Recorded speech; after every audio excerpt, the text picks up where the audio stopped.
don't look back. The past is over. The river is your life. It only goes forward. Rivers don't go backwards. It's carrying you forward. Learn from the past. Don't live in the past. Focus on your boat. That's your job. The current activity you're doing, whatever you do, never think of the next step in your career. You said, because if you're thinking of the next step, you're not focusing on what you're doing now. Focus on what you're doing now and do it amazingly well. And you'll be lifted out to the next step when you're amazing at what you do because you're so focused.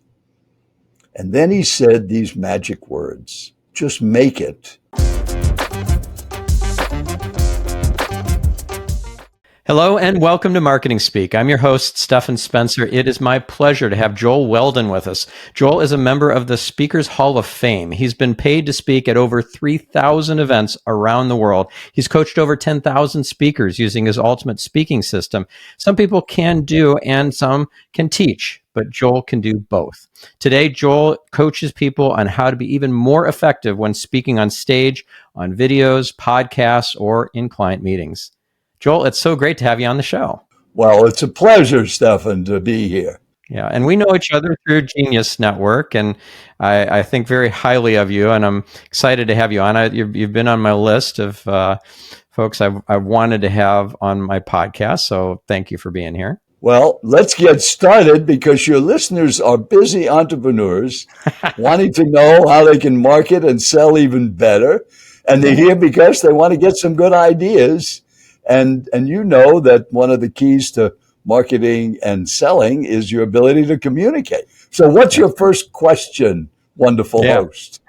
So I would love to know, and I bet our listener would love to know, what are some of the biggest mistakes that you have seen in the countless number of speeches that you've attended and that you have given? What are some of the most common and some of the worst mistakes that speakers make? Well, that's a great question. And as you're listening, you're here because you want to get some practical ideas, things you could use right away. And the question that Stephan asks is, what are the mistakes that people make when they do make presentations? And you've been in audiences for years. And how many times have you heard a speaker talk and you turn to the person next to you, whether you know them or not, and say, what are they talking about? Where is this going? So one of the biggest mistakes I think people make is they open with a story. They start a story right away. There I was in Yosemite, and a fire had been there before me. And I was thinking, who cares? What does the Yosemite have to do with you increasing your marketing ability and your sales ability? So one of the mistakes people make is they tell a story without opening with the point of the story. So that's your first suggestion. If you're going to share a story, whether it's about yourself, about a client, or about any idea, set it up first so your audience knows where it's going. So right now, if we were talking, this being the beginning of the message for you, the point of this next story is to help you be an even better speaker. And one of the ways you can do that is identifying the mistakes ordinary speakers make. Now, that tells you the point of what's going to come next. So that's suggestion number one in a mistake that you should avoid. Open with a point and then tell the story or example or the metaphor. Mistake number two that ordinary speakers make is they think speaking is a performance act, that once they step up on stage or get in front of a camera, they are performing. In my experience, speaking effectively is not a performance act, it's a connecting act. It's your ability to connect what you know or what you feel with the people that you're trying to reach or connect with. And you do that by being yourself. And if you're the kind of person that if somebody asked your friends, hey, what is so-and-so like, really? The answer should be, what you see is what you get, which means you're congruent, that you're the same.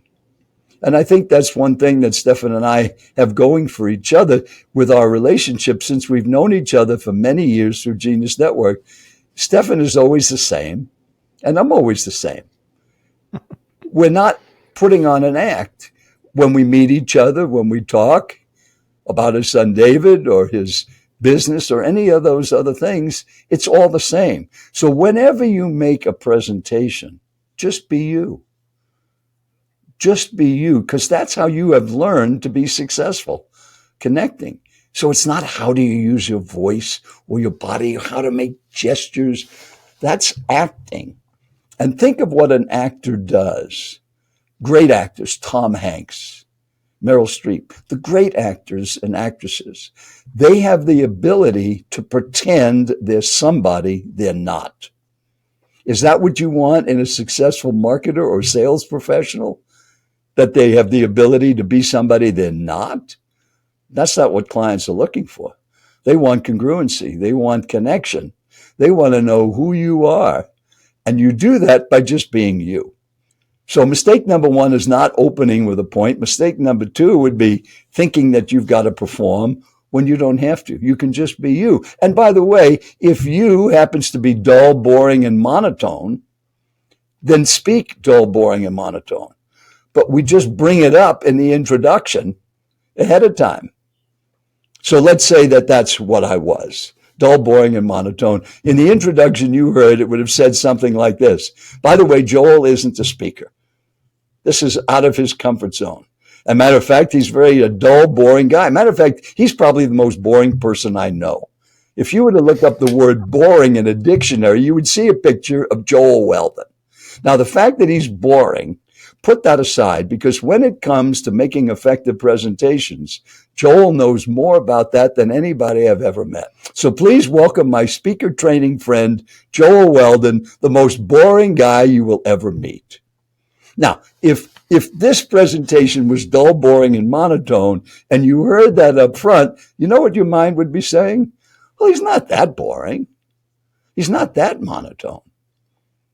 So you can anticipate anything by setting it up in front.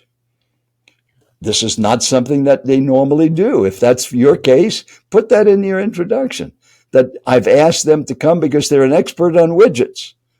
But speaking in front of a group is not their thing. But I've asked them to do this because nobody knows more about widgets than your guest. So that's the next idea. I'll give you one other little tidbit, and then we'll go to the next question. So if you're going to open with the point, if you're going to be yourself, make sure that it's very clear right in the beginning what's going to happen in your message. I call that opening with your end. What is the end of this message? It's going to be, you're going to have so many good ideas on how you can make even better presentations. And I have a system, and we're going to give you my website. If what you hear makes sense, go check it out. That's it. I'm not going to send you to a QR code to buy something at this point. But if this makes sense and you want to know more, just look at my website and see what's available. So that's the end result of this interview. What if you did those three things? The three mistakes that ordinary speakers make. They don't give the point. They start acting and performing, and they don't tell the audience in the beginning what the end game is. You know, John Maxwell always said, start with the end in mind. Well, make sure your audience knows where it's going. Does that make sense, Stephan? Oh, that's great. And I want to applaud you also for something I think you probably do in your muscle memory these days. You've been doing it for so long. You recap the question, and then you recap each of the major points after you've finished it, so that everyone has that mile marker of knowing, oh, that was mistake number one. Now we're on mistake number two. Oh, we just finished mistake number two. And I guess I forgot mistake number one by now. So you've recapped. Mistake number one is this, mistake number two is that, and now let's go into mistake number three. I think that's really helpful, and not a lot of speakers do that. Well, that's certainly another tip that you picked up on. But remember, the biggest challenge you have is you're listening. If you're doing a video, if you're being interviewed, if you're on a podcast, if you're doing a webinar, is you know too much. You know everything about your subject. It's you live it, you breathe it. Like SEO with you, Stephan. I mean, you've written the Bible. The biggest book I've ever seen you've written on these subjects. You know it, you breathe it, but you're talking to people who don't know what you know. So not that you dumb it down, but you make it so easy to follow what you're talking about. So there were 3 mistakes you heard. So number them, put them in order, repeat them, because they're hearing it for the first time. Little expression is make your message impossible to be misunderstood. Impossible to be misunderstood. Mm-hmm. Well, thank you for picking that up. Yeah, and I also want to circle back on something you said about the personal story and setting it up first, because if you have an incredible story of struggle or of overcoming adversity, and people will be inspired by that and they'll get a lesson from that, it doesn't mean withhold it. It just means provide some context so that when they're going to listen to it, they're going to be more receptive to it. They'll be listening for the point because you gave them the point. And one story I think is going to be really instructive and fascinating for our listener. One of your personal stories is how you gave up sugar, and you have not had a soda or a dessert in how many years now? March 16th, 1981. That's mind-blowing, and congratulations on that success. Now, there's a story behind that. So if you could share that story, but first set it up with the point so that our listener knows that there is some gold to be extracted for themselves from your own personal story of that. Okay. All right. So this is a great question for you as you're listening. How do you tell a personal story, but make it about your audience? Because frankly, you don't really care about my story. Now, maybe you're intrigued by what Stephan said. Here's this old guy talking to me, and he hasn't had candy, cookie, ice cream, or any kind of sweet, and drank anything but water since March 16th, 1981. What happened? Well, it is a great story, and of course, it's a true story, but I'm going to tell this story like you should tell a story. I'm going to put you in the story. And this is going to be a conversation between you and I as you're listening. So just imagine you're my invisible guest in Miami Beach, Florida at the Fontainebleau Hotel, and the audience that you and I are going to be in front of is an IBM engineering group, field engineering division of IBM. And in the 1980s, IBM was one of the best companies to work for in the world. And they were a premier company. And I had been going to this same group for the last 5 years. They kept having me back because the message was so valuable to them. But it was a different message every year. So just imagine you've heard me give this talk. Then you and I go back to my hotel room. We got to get quickly packed and head to the airport and head back from Miami to Scottsdale, Arizona. And you're going to help me carry my bag. But then I say, I'm going to go into the bathtub and sit for a while. So I close the door, I go in the bathtub, and you're sitting out there reading a book. And I'm sitting in this hot bathtub trying to get my energy back, eating a giant semi-sweet chocolate bar, which I always had with me, trying to get my energy back from being worn out from this presentation. Then I quickly come out, get dressed, and you and I head to the airport. We check in on American Airlines, sitting in first class. I'm in seat 1A, which is the window seat. Now, you're my invisible partner on this trip, so you can sit on my lap. Nobody's going to see you. And we get ready to head back to Dallas, where we're going to switch planes and then head to Phoenix on the next leg. Now, when you get on an airplane, do you talk to the people next to you, or do you try to do some work?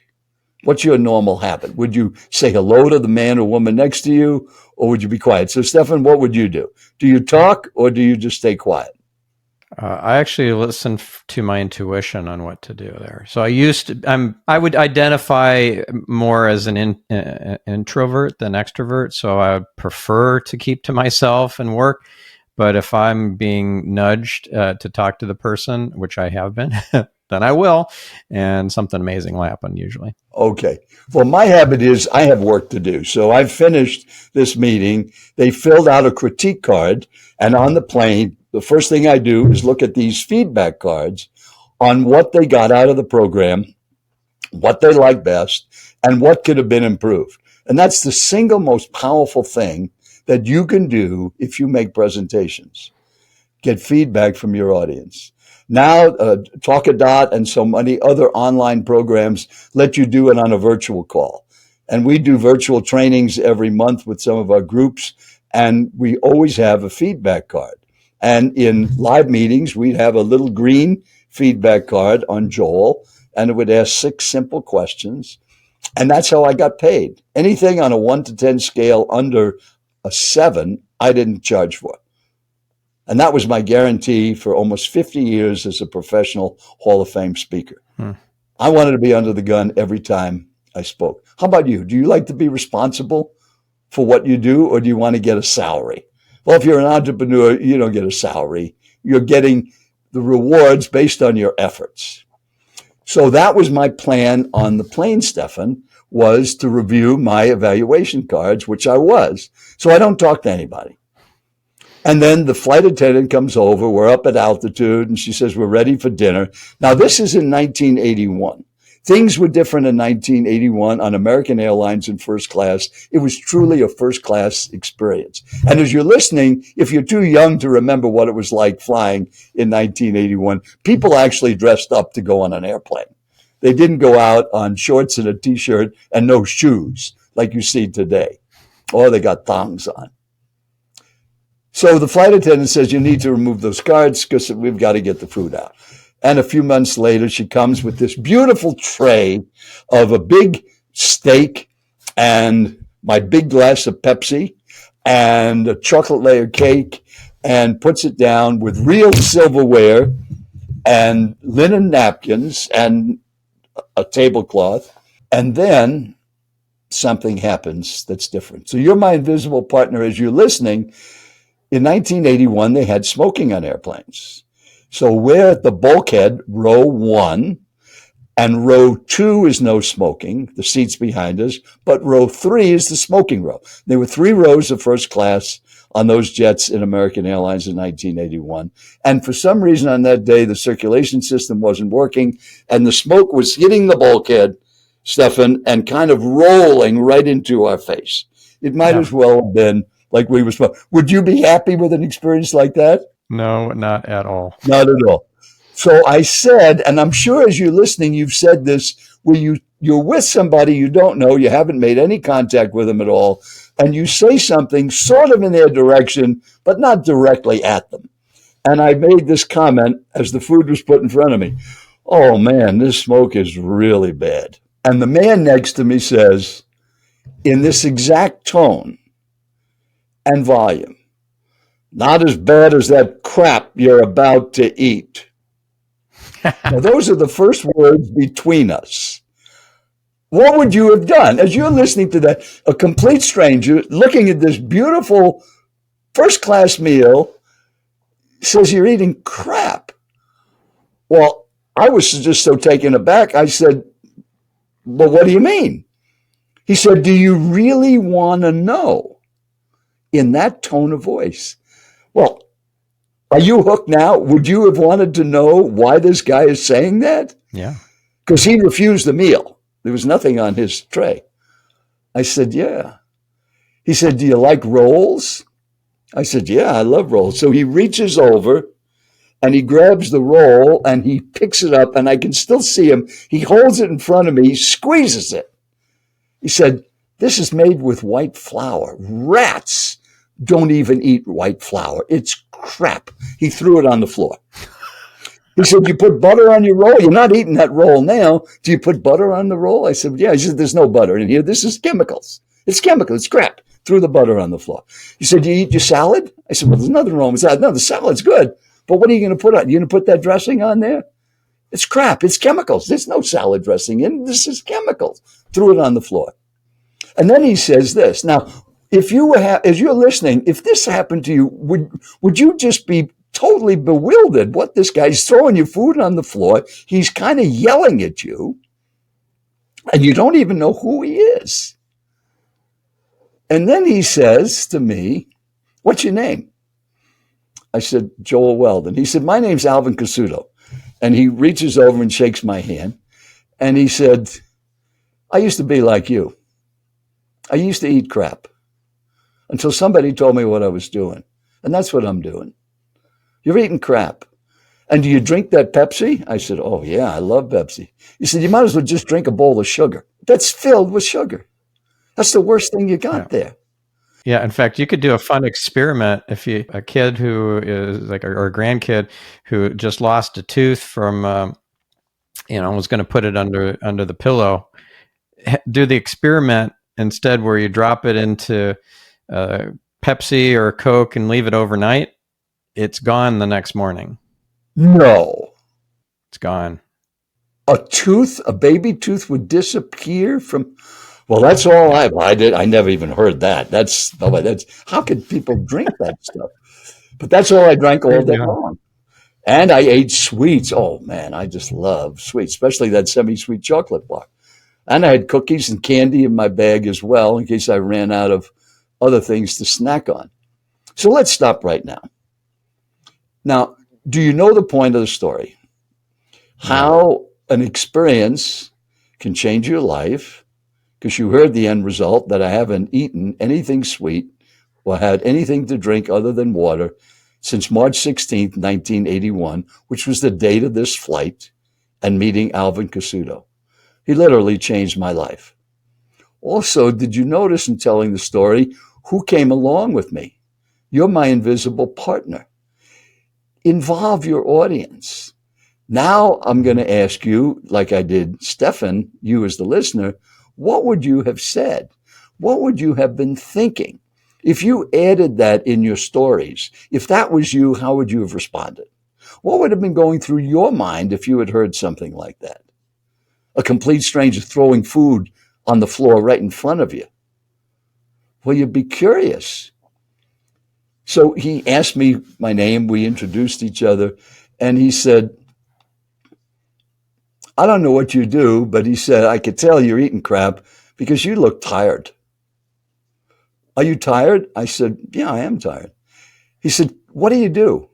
I said, "Well, I'm a professional speaker." "Oh." He said, "Did you speak today?" I said, "Yeah." "How long did you speak?" I said, "Well, I spoke for 2 hours for a group at IBM at the Fontainebleau Hotel." And then he looks at me with this perplexed look and he says, "You spoke for 2 hours? You talked for 2 hours and you're tired? How could you get tired talking for 2 hours? I talk all day long. I don't get tired." But I used to get tired when I ate crap like you're eating. And he said, "It's all your mother's fault." Now he's bringing up my mother. He said, "My mother, what does she have to do with this?" "Because she wanted you to be a big, strong boy, so she fed you steaks." He said, "Joel, what's the biggest, strongest animal you could think of?" Stephan, what's the biggest, strongest animal you can think of? A humpback whale. Okay. What's the one on land? I don't know, a bison. Okay. Do you ever see them eating a steak? I sure haven't. No. Well, most people say an elephant. Elephant eats grass. The biggest, strongest animal on earth eats grass. He said, "You don't need to eat meat to get protein." He said, "Now I got my food under the bag." Now remember, I'm in 1A, he's in 1B. And he said, "Under this seat, I've got salad, fruit and vegetables, a piece of fish, and that's what I'm going to eat for my dinner. I'm not eating crap like you're doing, and I'm drinking only water.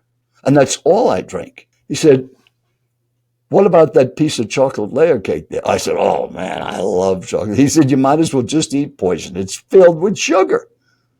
Sugar's the killer." Now I went ahead, and somebody told me if you put a baby's tooth in a bottle or in a jar of Pepsi or Coke, it'll be gone in the morning. It just dissolves it. And that's why I had such terrible teeth growing up, because I was just eating sugar all the time. And I was tired after 2 hours. So as a result of that conversation, he then turns to, after the meal is, I couldn't eat anything.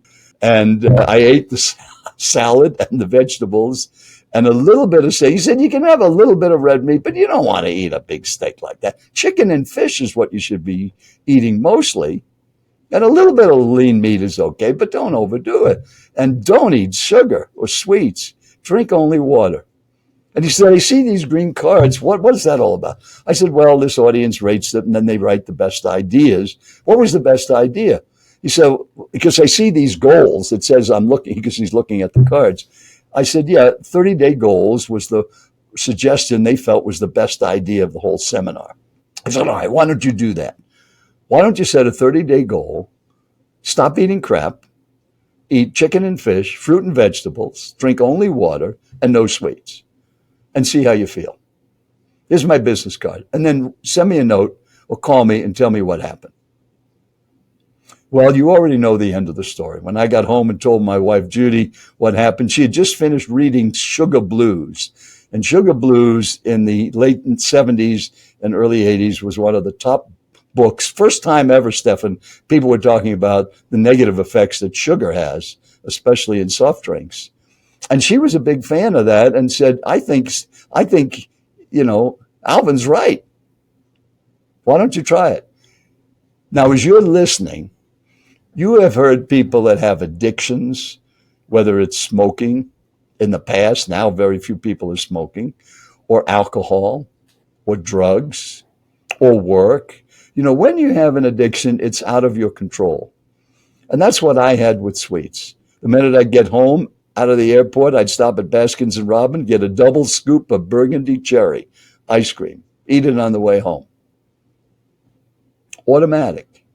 However, based on that experience, not once since 1981 have I even thought of, been tempted to, or touched anything that we've been talking about that's labeled as crap. It was gone because 2 days after getting home, I turned to my wife, Judy, and I said, I just have so much more energy. And now that's a many, many, many years ago. When you think about that, I still have more energy now than I had when I was 40. And I'm going to be 83 next year. And I attribute it all to Alvin Casuto. And for the next 10 years, on March 16th, every year, I wrote him a thank you note and said, Alvin, I'm on your program. I'm feeling wonderful. I've got more energy. Nobody can keep up with me. Thank you, thank you, thank you. I can still visualize the food on the floor and you yelling at me. And then I get a letter back the 10th year, undeliverable, and I don't know what happened. Now, he was quite a bit older than me. But that is the story that had such a significant impact on my personal life. But I've already had the benefit. Now you have the benefit. How do you tell a story? Open with the point, put your audience in the story, make it about them because they don't care about you. And maybe in this case, as Stephan says, that this will help you see what you can do. And there's one other part to this story which might be helpful for you as you think of sales and marketing, breaking old unproductive habits. How is it possible that something as dramatic as that could have been so easy? And here's a metaphor on change. So, Stephan, since you're the only one that can answer these questions, just answer them. How much is 2 plus 2? Mm-hmm. 4. Okay. Are you sure? Mm-hmm. Yes. Okay. You're right. It is. Now, did you practice that before we did this podcast, just in case I was going to ask you, or did you know it? I knew it. You knew it. Okay. Now, you have a 5-year-old son, David, right? Still 4, but he'll be 5 soon. Okay. 4. Okay. He's going to be 5. Does he know math yet? A little bit, yeah. Would he know that 2 plus 2 is 4? I think so, yeah. Okay. Would he be as sure as you are that it's 4? I don't know. Maybe not. Probably not. But let's go when he's 3. Let's say take a 3-year-old who's smart like he is. Or let's think as you as the listener. When you were 3 years old, maybe you heard from an older brother or sister, a mom or dad, or maybe a kindergarten teacher when you're maybe pre-kindergarten about 2 plus 2 is 4. But on one day you say, well, 2 plus 2 is 3. I think, is it 3? Let's say, no, it's 5. No, 2 plus 2 is 4. I don't remember. Okay. Would you agree that at some point in your life, Stephan, you weren't 100% sure that 2 plus 2 is 4? But at some point in your early life, you got to the tipping point where not sure became sure. Mm-hmm. Absolutely, positively, for the rest of my life, through eternity, 2 plus 2 will be 4. Is that true? Yep. Nothing will change that. Mm-hmm. When you see that clearly, it's not discipline. It's not constant daily reminding.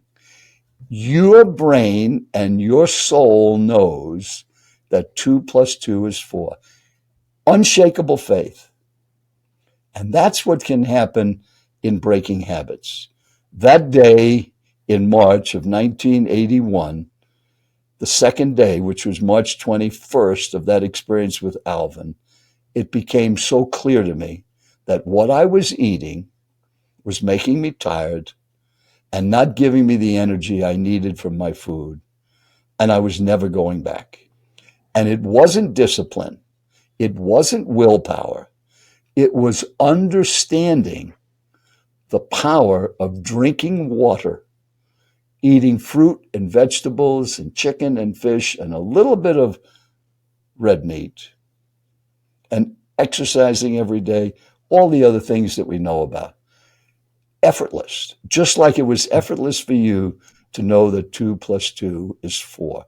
So what if you did that with sales and marketing? What if you understood so clearly from the guests that Stephan puts on this podcast, from the things that he shares with you in the groups that follow him, that what he's teaching you becomes you. It becomes clear.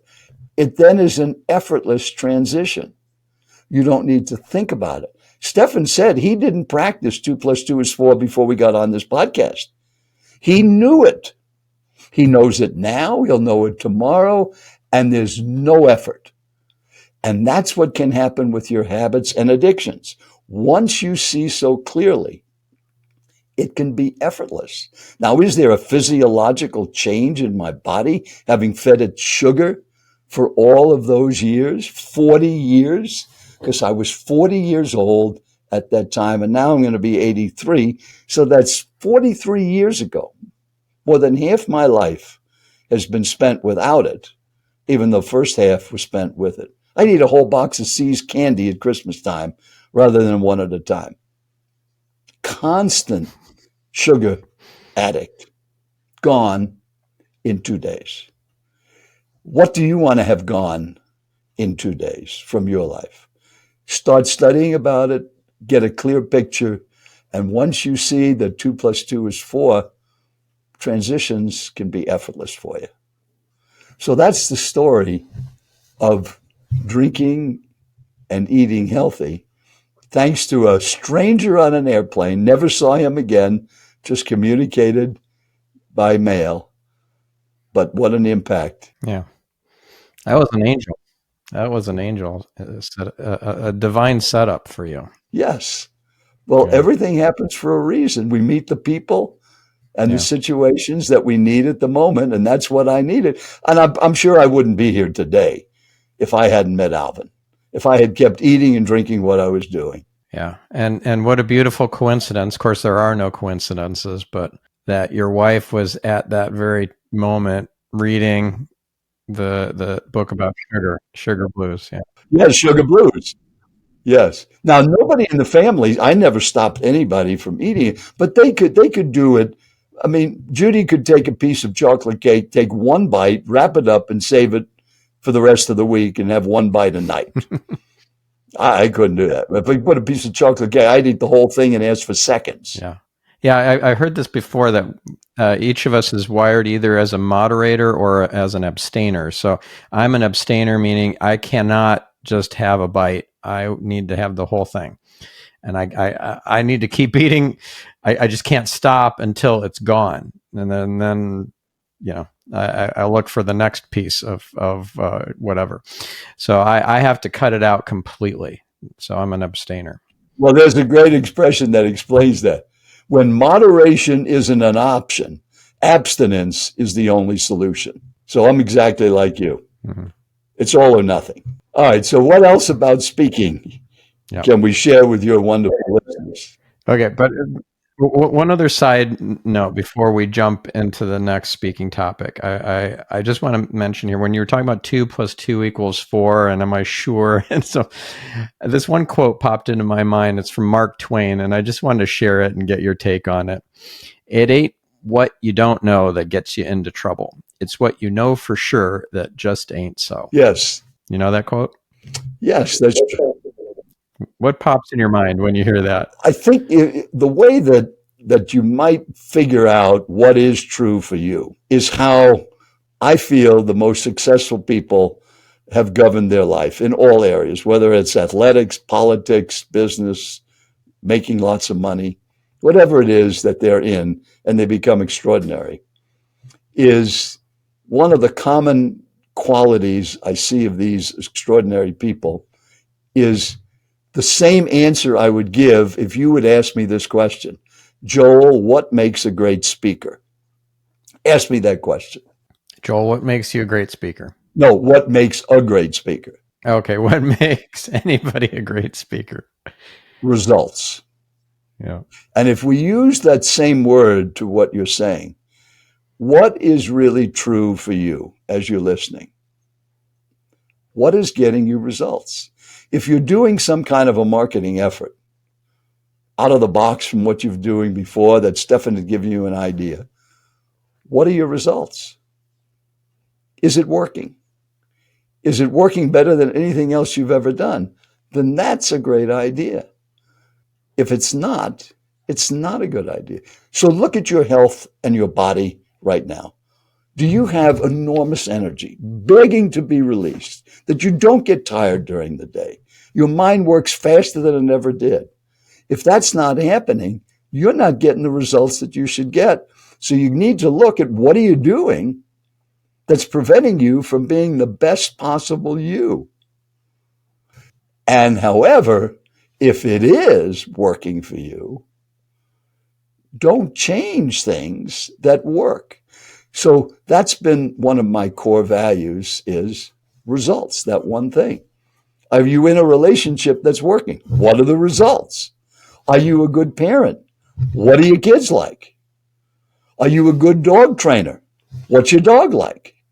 Are you a good salesperson? What are your sales like? Are you a good speaker and communicator? What do people do as a result of your words? Do they put them into action? Or do they just say, well, that was interesting and keep doing what they've been doing? So how do you measure that? Because it's easy to get feedback forms after the talk that say that, wow, this was a great talk. I'm inspired. But then if they keep doing the same old bad habits after they get home from the event, then you haven't really been a change agent for them. Well, one of the things we did after any program, and why IBM loved having me, is that we had a follow-up program. And then we'd ask them, now that 30 days are gone, because 30-day goals was one of the big factors talked about in those seminars. What have you done in the last 30 days? And constantly getting, in those days back, letters and then turning them into emails, in modern times, people say, oh, I've been wanting to do X and I finally did it. Or I've been talking about exercising and I did. Or I started yoga now and I feel so much more flexible. Thank you for giving me that suggestion. So 30 days was a great concept because if you said to somebody, never drink anything but water for the rest of your life, ever, most people would not buy into that. Why don't you try it for 30 days and see how you feel? And if you feel amazing and wonderful and you're a results-oriented person, keep doing it. If you're trying some new marketing idea to build your email list and suddenly you're getting more emails than you ever had, then keep doing what you're doing. And then how do you tweak it? How do you make it even better? How do you take it up one level? Don't go in a completely different direction, because look at the results you're getting. Maybe somebody else is getting better results, but you're getting better results than you used to get. And that's all that counts. Yeah, it's comparative to you and not to others who might have a flatter tummy or more pronounced abs, abdominal muscles, or able to bench press more or whatever. It's just about your own journey and how you're comparing yourself over time. Something you said about results reminded me of something that I implemented maybe a few years ago on my website, and I think it's a great little marketing tip. I used to have a page on the site called testimonials, and then I forget where I heard this or how I came about this, but I ended up changing that to results.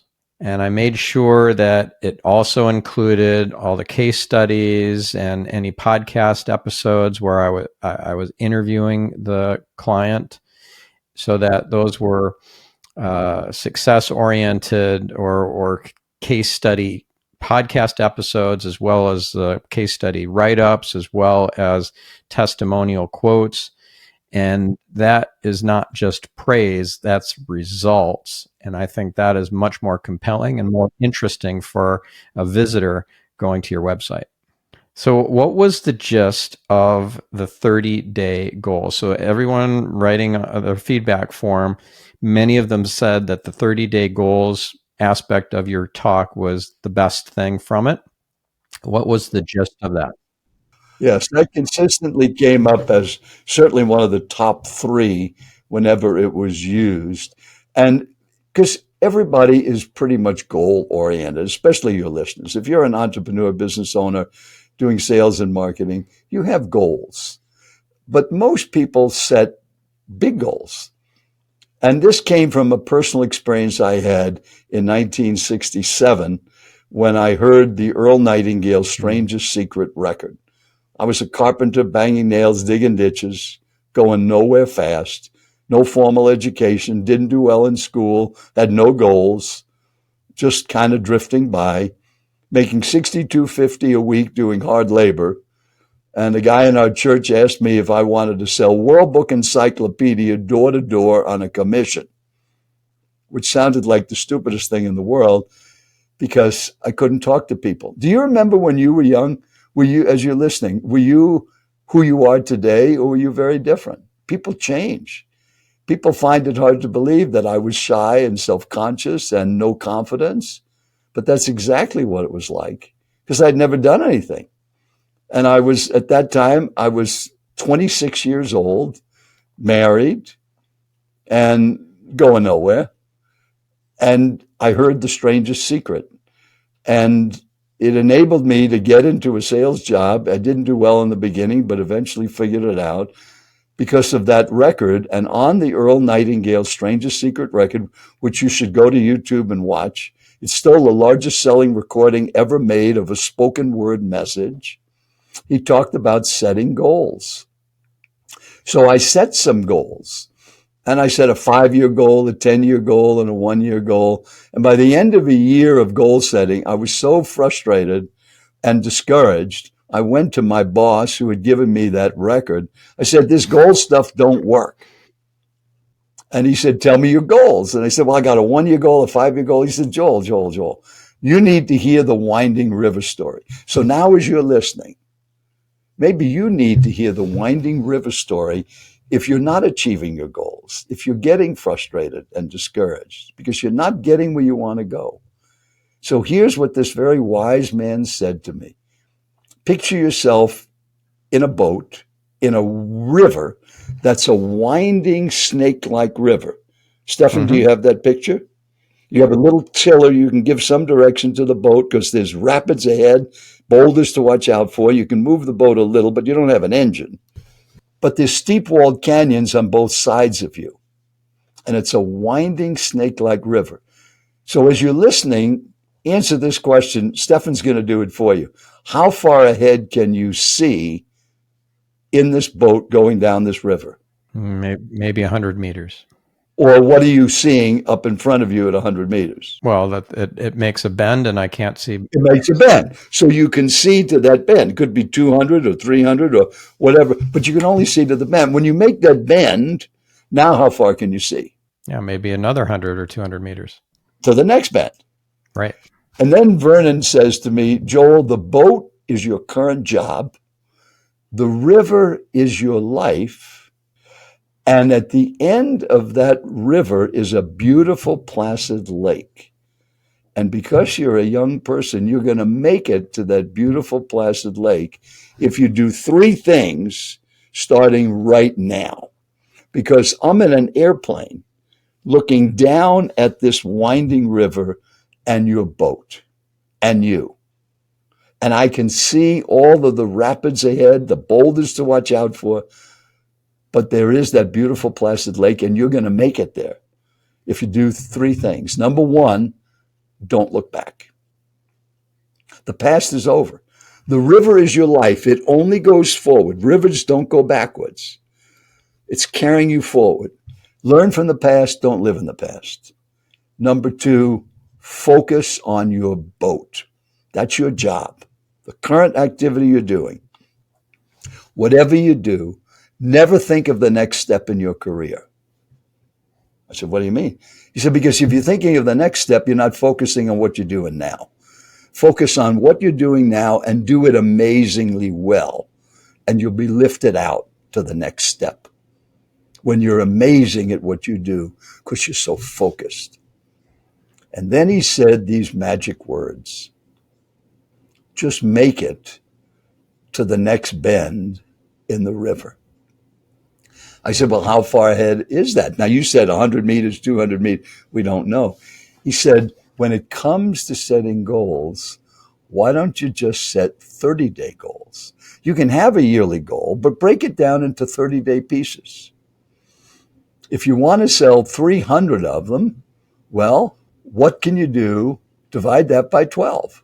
That's what you need to do in 30 days. If you want to lose weight, you want to lose 24 pounds, that's 2 pounds every 30 days.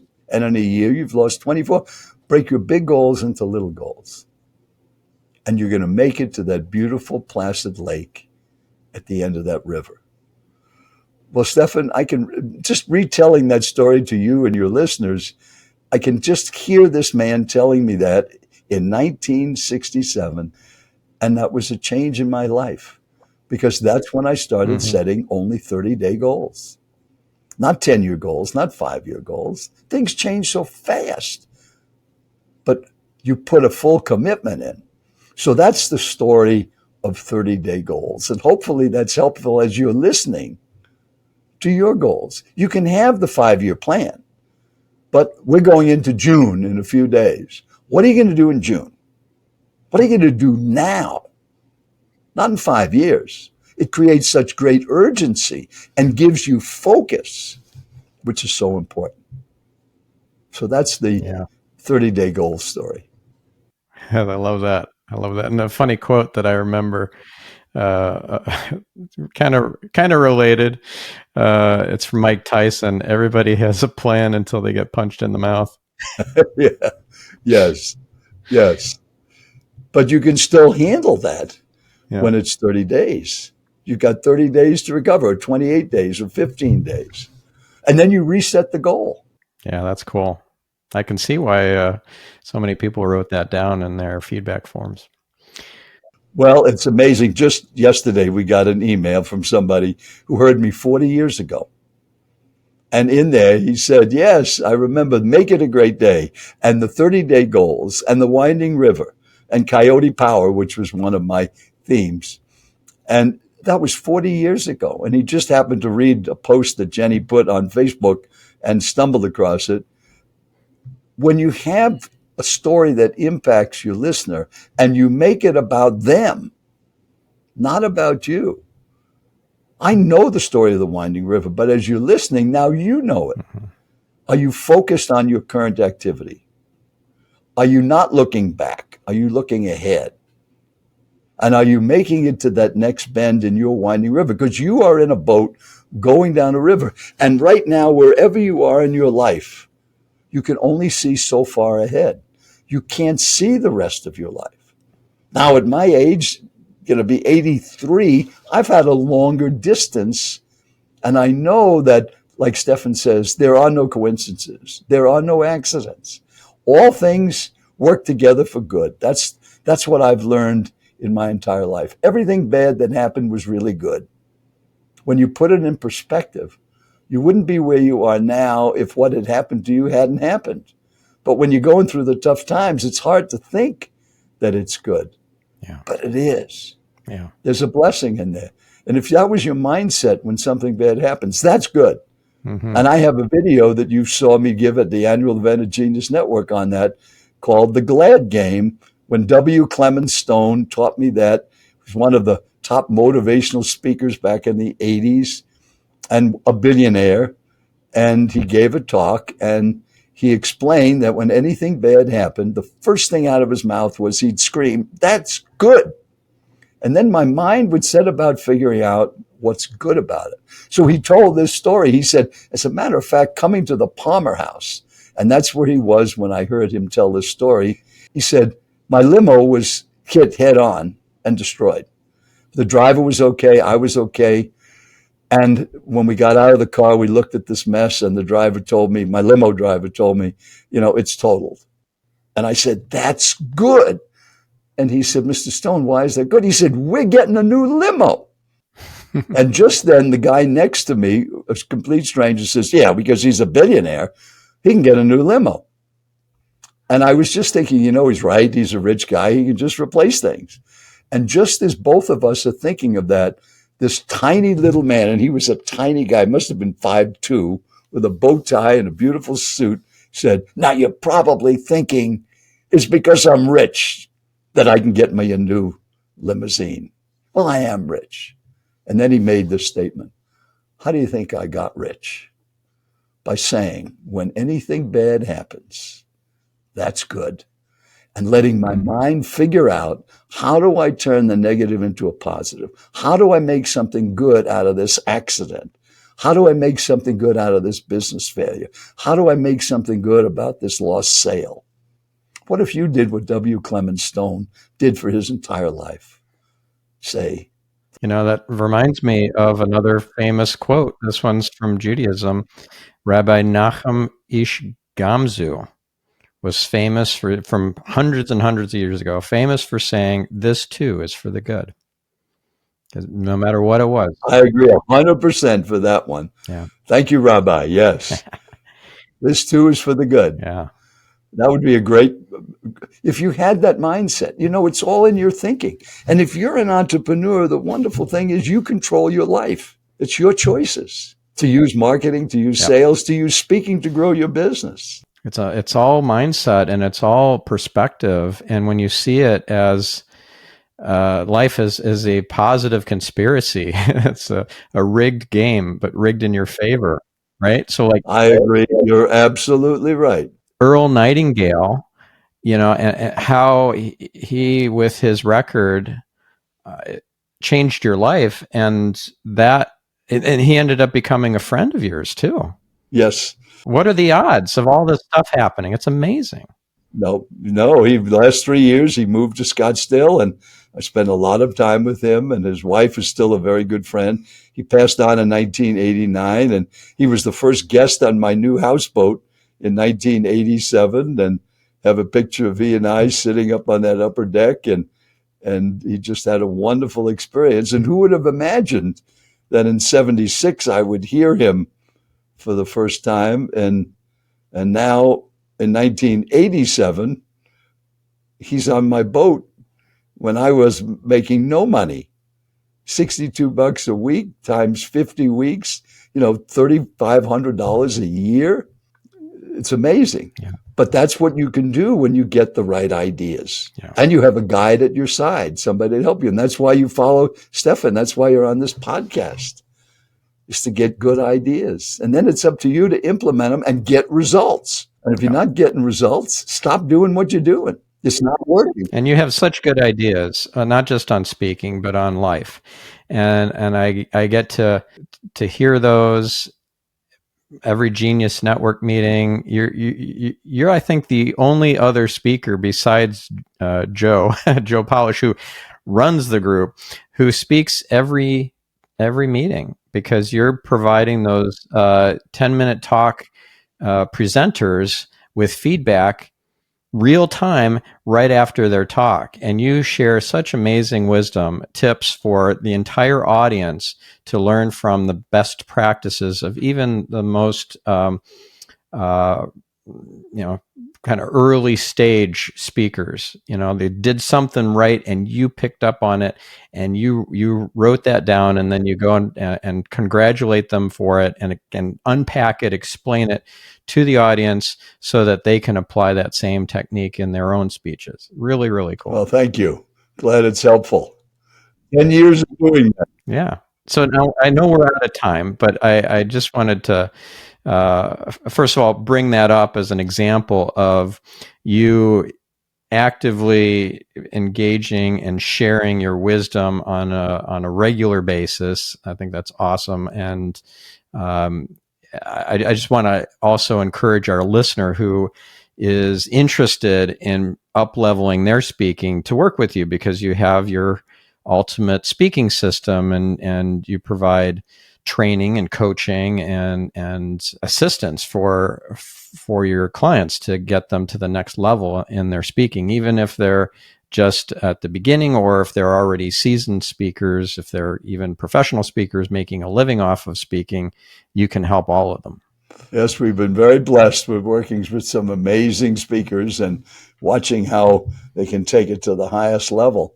And one of them, very well-known speaker, 40 years of speaking, when he changed his personal story and put the audience in the story, he wrote me an email and said, I never got that response. I've been telling the same story for 40 years, but I never told it this way. And I got the greatest response I ever felt from an audience because they were in the story. So hopefully you've picked up some of these things, these little things that make a difference. Awesome. So what is your website, and how do people take the next step? Well, it's very simple, ultimatespeaker.com. And it lists all the different things that we have available. And check it out and see if it's helpful. And there's a place to get on my calendar. If you're serious about taking your speaking to a higher level, I work one-on-one with a few people every month because I have a very unique coaching program. When you hire a coach, you buy time, like so many hours a month or a week or a year. I don't do any of that because Earl Nightingale on one of our fishing trips taught me this great concept. And this is a wonderful thing as you're listening to think of. Are you ready for this truth? Find out what everybody else is doing and don't do it. Don't compete, create. So in my coaching program, you hire me one time, you pay me one time, we don't count hours, and you have me forever. Now, obviously, I'm not 20 years old. You say, well, that sounds great. I hire you, pay all that money, and you die, next week. I'm out everything. No, you get a 1-year unconditional guarantee that you get me at least for a year, for as much as often as you need, and you never pay another penny. And at the end of the year, we just keep going. So I've had some people I'm working with 4 or 5 years, constantly calling, have a new presentation, need some help on this, going on a podcast, doing a new video. How does this sound? Can we make it even better? And that's what it is. So that's all on that website. And then we have an online program that's very inexpensive that you can use that has all of these tools in it, like how to tell your personal story, how to put the audience in there, how to open with the point, all of these things, plus little tweaks. So I'm going to give you one little new idea. If you heard somebody say to you as you're listening, I can help you earn more money. Would that sound good to you? Mm-hmm. Or they may say, and I can help you get in better shape. Well, listen to what those words are. If somebody said to you, I can help you earn more money, it really is inferring you're not doing very well financially right now. I can help you get in better shape means, you're really not in very good shape. But if you will add one 4-letter word every time you put in an email or out of your mouth, use the words more or better. Every time you say more or better, drop in even. So let me repeat those statements. I can help you earn even more money. Hey, you're doing well now, but there's another level. I can help you get in even better shape. I mean, you're in good shape now, but there's one more level that would get you there. So there's a little tweak that you can try right away today in your next email. If you're writing somebody and saying the words more or better, type in even. Yep. And look at the difference in the impact that one word makes. Yep, that's great. And it works in email subject lines. It works in titles of signature speeches. It works in web page headlines and in their title tags. Yeah, it works everywhere. It's really cool. Simple idea. Yep, and I've got a little addition to that too. And I learned this recently from Alan Saltanek. I'm in a private Facebook group that he runs. That's really cool. And he shared this recently. Just add the words in 2024. So if your headline was how to make even more money doing what you're doing already in 2024, it'll pull better. It'll get better results. And wow, there's another good thing. Yeah. It's all little things. Yeah. Little things get you huge results. Yep. Really cool. Awesome. Well, thank you so much. Well, I have 22 words to leave you with. Okay, let's do it. As a listener. Can I give them 22 words? Go for it. All right. As you've been listening, talking about speaking and how you can be an even better communicator and all the things that you heard, opening with the point, not performing, being yourself, getting results and judging by it, knowing 2 + 2 is 4, not eating crap, all the things that you heard. But if you wanted to know how you can be an even better speaker, if I boiled it down to 22 words, here's what those words would be for you. Speak to your audience about what they need in an organized way they can follow, and get yourself out of the way. Joel, you're amazing and inspiring and yeah, really cool guy. So thank you for joining us. Well, our listeners are amazing. It's all about them. Yes, it is. It is. And they're out there revealing light in the world and making the world a better place as well. And thank you, listener, for being part of this tribe and part of this movement to make the world a better place, to be a light. We'll catch you in the next episode. In the meantime, have a fantastic week.